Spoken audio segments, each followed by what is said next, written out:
You are listening to Blaze Bible Reflection. Today's passage is Matthew 13, read by Ivan. It is all about understanding. There is a subtle danger in the spiritual life that is often more destructive than open rejection of God or full-blown rebellion against the things of God. It is the danger of being close to God, hearing His word, speaking His language, and yet never allowing that word to take root and truly change us. Truth can pass through the ears, be admired, even repeated to others, and still fail to lead to personal transformation.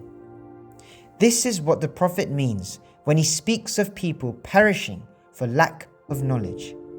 The word knowledge here does not refer to facts stored in the mind or religious information accumulated over time, but to deep, intimate understanding, da'at, an understanding that listens attentively, accepts inwardly, and lives out the will of God.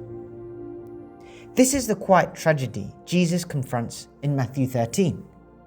Every parable in the chapter, every explanation he offers, and even the final rejection he faces in his hometown revolve around a single question.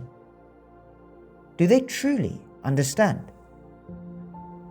The real danger is not open rejection, but familiarity that dulls the sense of truth, erodes the sense of God, and numbs the conscience to sin. What ultimately wounds us is not the absence of truth, but the absence of understanding. Jesus begins by leaving the house and going outside, and that movement already speaks. He steps away from noise, familiarity, and comfort before he speaks. From that quiet space, he addresses the crowd around him. This speaks directly to our own context. The truth is that we are always surrounded by a crowd or constant noise. If it is not people, it is phones, traffic, music, WhatsApp messages, social media, conversations, and unending distraction. A sower goes out to sow. He is generous, not selective. The seed is good, and it is scattered freely, without calculation or favoritism. He gives his word freely to all. The gift is the same, but the response is different. Some allow it to grow, others do not. God does not force us to bear fruit. The responsibility and decision lie in the response of our hearts. The issue is never the power of the word, but the readiness of the heart that receives it. Some seed falls on the path. It lies exposed, loose, and unanchored, and birds come and eat it. Jesus later explains that the bird represents the evil one who comes to take away what was heard. This does not happen because the evil one is stronger than the truth, but because the truth was never allowed to settle. It is like someone who listens with a distracted mind, already defensive, already unwilling to change. The word enters the ears, but is never welcomed into the heart.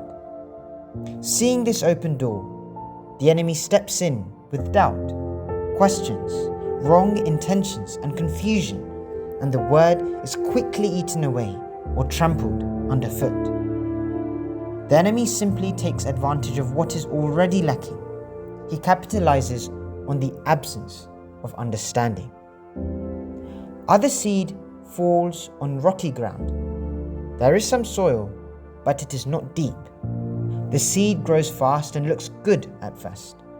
This is the kind of faith that comes from excitement and emotion. It happens after a powerful service, a strong prayer session, or a deliverance meeting, when people make big promises in the moment. But because there is no depth, the faith does not last. Decisions are made quickly and forgotten just as fast. When real life problems show up, pressure, delay, disappointment, sickness, or loss, the faith dries up. Without understanding, faith remains fragile. Without understanding, faith is weak. And when following God becomes difficult, it falls apart. Other seed falls among thorns. The plant grows, but the thorns grow with it, slowly and quietly. These are not obvious sins or dramatic evils. They are the everyday pressures of life in our context. Worries about money, the struggle for security, anxiety about tomorrow, the pressure to succeed, and the fear of losing comfort or status. They can also be unhealthy friendships, habits, ambitions, fears, and attachments that seem harmless at first, but slowly hinder progress over time. In the beginning, none of these look dangerous. They appear normal, even necessary, but gradually, they choke the life out of the Word. When everything is competing for attention, God is pushed aside. Understanding needs freedom to grow, and a divided heart cannot remain free. A heart that tries to serve two masters ends up confused and spiritually suffocated. Then some seed falls on good soil. Jesus deliberately calls it good, and this tells us something important.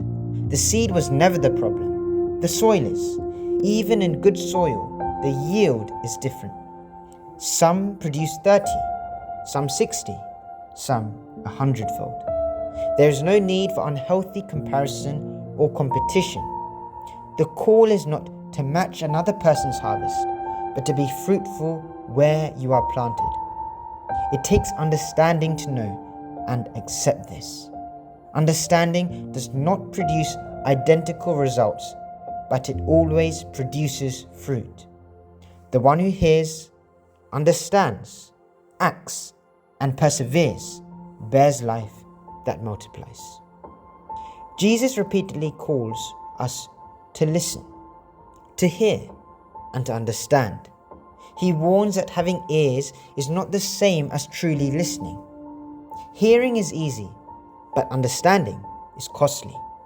The kingdom of God is not hidden because it is far away or too complex, but because it is simple, and many people are busy chasing complicated things. This is why it is often hidden from the wise and learned and revealed to little children, the humble, the hungry, and the open. Entering the kingdom requires conversion, a real turning of the heart. Parables slow us down. They invite reflection and searching. They reward those who refuse to remain on the surface. Understanding the kingdom is a gift, but it is given to those who are willing to enter, remain, and allow themselves to be changed. This is why Solomon, standing at the threshold of leadership, did not ask for wealth, victory, or long life. He asked for an understanding heart. In Hebrew, listening means far more than hearing sound. It means paying attention, grasping meaning, agreeing inwardly, and acting faithfully. A heart that truly listens becomes a life that obeys.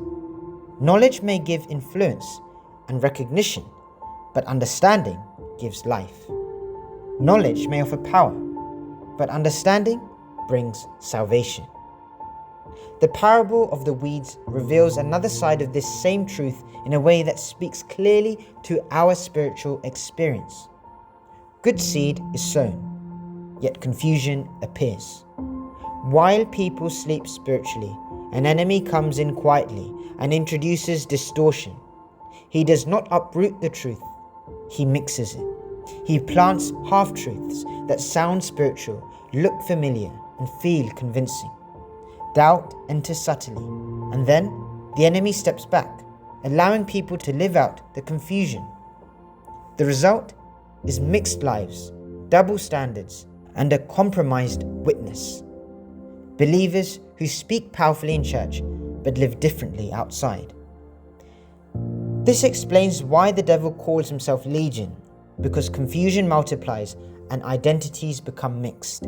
People are no longer clear about who they are or what they stand for anymore. Even the servants, and by extension the angels, are disturbed by this wicked act. They cannot understand how such a mixture came to be when only good seed was sown. They cannot understand how weeds appeared when only good seed was sown. The Master's response is direct and revealing. An enemy has done this.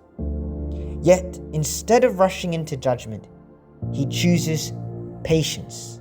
He allows both to grow together. God is not careless. He is merciful. He does not act in haste. Love waits. In due time, what is genuine will be made clear, and what is false will be exposed. Jesus then speaks of a mustard seed and yeast. Both are small, almost invisible. Understanding often begins this way: a single insight, a quiet conviction, a decision made in sincerity. When nurtured and embodied, it grows beyond expectation. It becomes a place of shelter for others. It transforms the whole from within and blesses others. Understanding leads to discovery. Jesus says the kingdom is like a treasure hidden in a field or a pearl of great value. When someone truly finds it, everything else shifts. They are willing to let go, not because they are forced, but because clarity has come. This is not loss, it is freedom. Many of the things we fight for, status, money, approval, connections, suddenly lose their grip. When the kingdom is seen clearly, every other thing finds its proper place. Nothing competes anymore. Understanding becomes everything. Living with the end in view changes how life is lived now. When a person knows where they are going, they choose differently. Priorities are clearer, decisions are wiser. Such a person is able to bring out what is old and what is new, holding on to timeless truth while living it out freshly in daily life. Jesus calls this person the master of the household, someone who understands their life and orders it with wisdom. The chapter ends with a painful confirmation of everything Jesus has taught. The people hear Jesus, they acknowledge his wisdom, yet they do not understand. Instead of opening their hearts, they begin to discredit him. They reduce him to familiarity. Is this not the carpenter's son? Is this not someone we know? This is not ignorance, it is resistance. Offense replaces faith. The seed falls on hardened ground once again, and an opportunity for transformation is lost. Matthew 13 leaves us with no escape. Everything depends on understanding. Knowledge can inform the mind.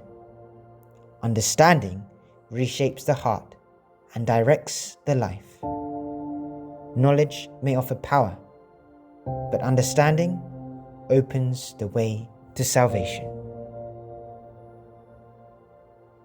God bless you. Stay close to the Word. The Ablaze Team.